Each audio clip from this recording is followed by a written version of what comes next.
Advertising is the attempt to get you to part with your money to buy their product. And that's become an enormous issue in this society. It's a use of the surplus. Finally, after you deduct from the surplus the taxes, the interest, the dividend, the lawyers, the advertising, and a bunch of others, I'm just giving you examples, what's left? The portion of the surplus that doesn't immediately have to be spent on all these things, which, if you didn't do it, you jeopardize the existence of the company. The leftover, the little portion of the surplus that's left after all these things gets called in bourgeois theory profit. So what is profit? Profit is the portion of the surplus that doesn't have to be distributed to keep the system going.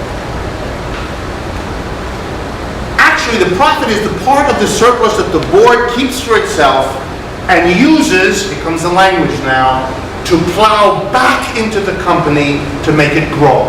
And it's called in Marxian theory capital accumulation. It is growing the company, accumulating a bigger and bigger company. And why do you have to do that? Because you have to keep pace with your competitors. They're becoming bigger. You have to have more workers because then you get more surplus, so you can buy bigger machines, so you can compete more, etc., etc., etc.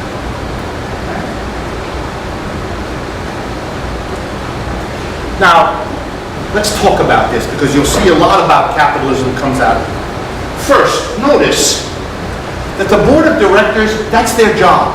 The board of directors of a corporation, by the way, if you're not familiar with this, boards of directors don't get paid. Let me do this again. A board of directors of General Motors do not get paid.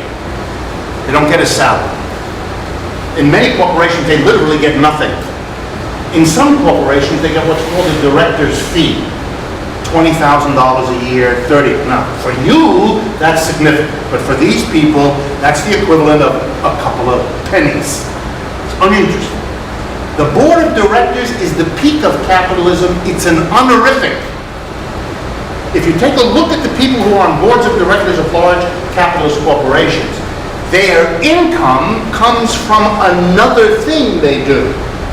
They are typically top managers of a corporation, like the president of a corporation. And they get a huge salary as the president of a corporation. They don't get anything as a member of the board of directors. All that the board of directors does, they don't make chairs. They have nothing to do with chair production. They don't do lawyering, dividend, advertising, none of it. The job of the board of directors is quintessential Marxist theory. Their job is to appropriate the surplus from the workers who actually make whatever the company sells, appropriate it, and then distribute it. The board of directors is the exemplification of Marxian theory. Their job is to distribute the surplus among all of the different people who have to be busy to keep this system going. They have to make sure the government has enough. They have to make sure the banks have enough to be able to lend money when the corporations need it. They need their shareholders to be happy enough to give them money for new shares. They need lawyers to protect them against suits. They need advertising to make sure these shares are sold. They need to do all these things to keep going. And their only job is to decide, let's see, do we economize on lawyers and spend more on advertising this year? Or let's give more money to the banks and get more credit ready for us because that'll be the crucial thing we need. Oh no, let's make more to dividends. Oh no, let's accumulate, make the company bigger. That's what they do. I've been to quite a few boards of directors meetings. They sit around and they decide how to distribute the surplus. And you know, it's a very difficult task because it's all about the future. Give you an example. Suppose I spent money, I'll give you another one that's easier to talk about. Security. In every modern American corporation now, you need to take a part of the surplus to produce security. In our little chair factory, you need to hire a guy in an outfit. And he has a Jeep, a little car. And he goes around and around the factory all night long to make sure nasty people don't come and steal the machines, snatch the computers, make off with the chairs, or whatever. What does this man have to do with producing chairs? Nothing. He provides the language I like, a condition of existence. Because this company wouldn't survive if every night half the machinery was taken. So it is a distribution of the surplus that's necessary if more surplus is going to continue to be produced in that factory, because if the workers have no machines, they can't produce a surplus. So the board of directors has to decide, let's see, should we have more or less for the same security? Are we in danger of having more criminals so that we should have 2 jeeps going around the factory, not just one? Or a new fence, or a new camera system? Wait a minute, if we spend extra money on security, we'll have to take it away from something else. We'll spend a little less on advertising. But our competitors are beefing up the advertising for their brand. If we don't spend money on advertising, no one's going to buy up. That's why they have had heart attacks, these board of directors. They die early. They're unhappy people. They are. It's an unbelievable job. If you make a mistake, if you spend money on advertising instead of security, and the world falls apart and everybody's running into your factory and stealing stuff, you will have made not just a mistake in allocating the surplus, you won't survive. Give an example. 25 years ago, General Motors the board of directors made a decision. We are going to spend a lot of money on advertising. We're not going to worry much about capital accumulation. We make great cars, and we just have to show the world about. Meanwhile, their Japanese competitor, Toyota didn't spend all that much on advertising, but they worked real hard to develop a car that is smaller, uses less gas, lasts longer. Guess what? General Motors' decision is why there is no General Motors. It's went bankrupt. It's finished. And why the new powerhouse in the world, car-wise, is the Toyota Corporation. That has to do with each Ford making decisions about distributing the surplus upon which their future or lack of it depends. So it's a very difficult situation for them. They're always guessing.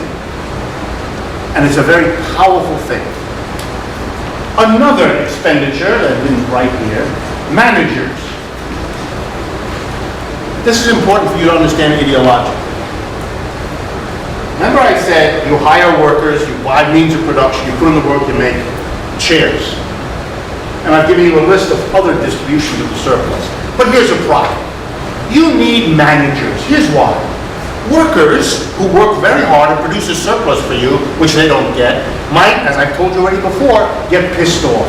The way a modern American worker expresses this is he or she develops an intense affection for the bathroom.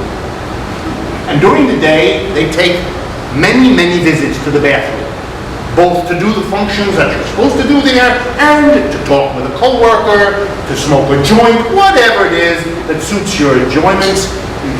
And if you're left to your own devices, you could see large numbers of workers basically spending more time in the bathroom than at their desk or at their machine.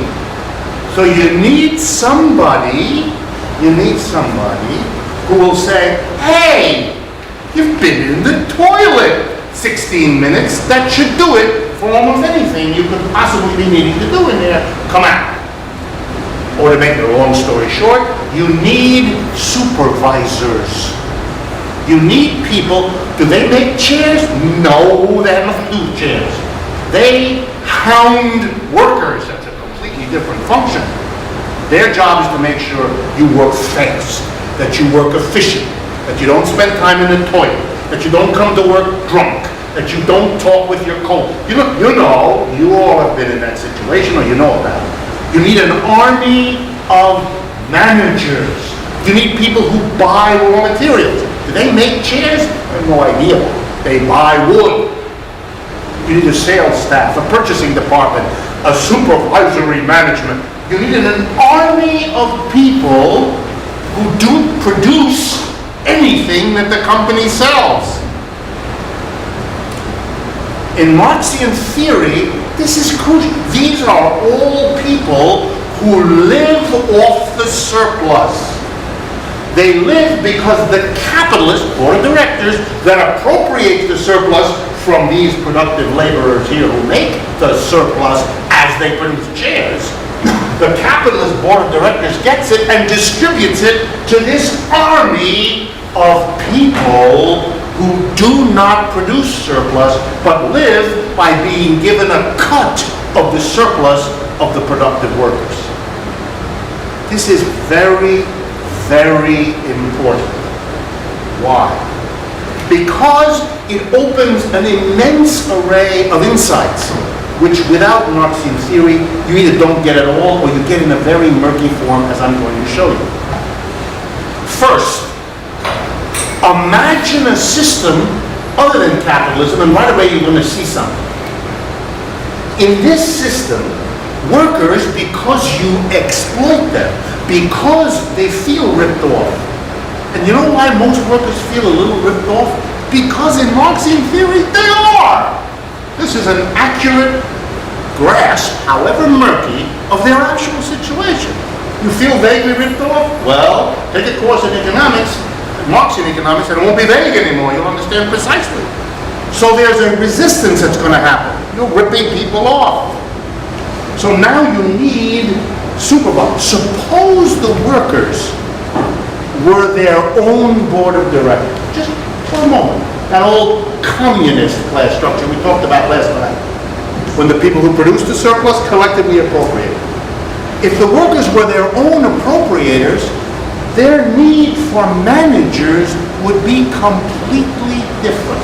They might still need a few, but they wouldn't be in this position of being ripped off because they'd be on both sides of the surplus. They'd be producing it, but they'd also be getting it. And so capitalism needs an army of these people. It has to take an enormous amount of the surplus produced by productive workers and deliver it as salaries and operating budgets to their managers, because otherwise the system wouldn't survive. Now, stay with me here. A different organized system would be able to produce a surplus that wouldn't have to be pissed away on all those managers.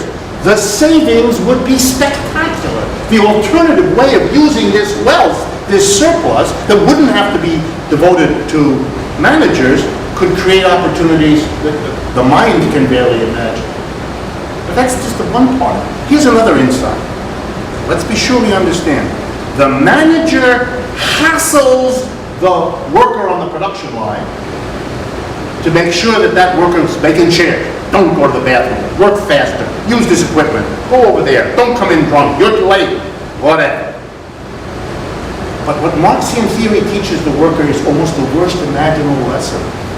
Because if the supervisor is paid by a cut of the surplus, then the workers have to learn that the person hounding you every day is paid by you.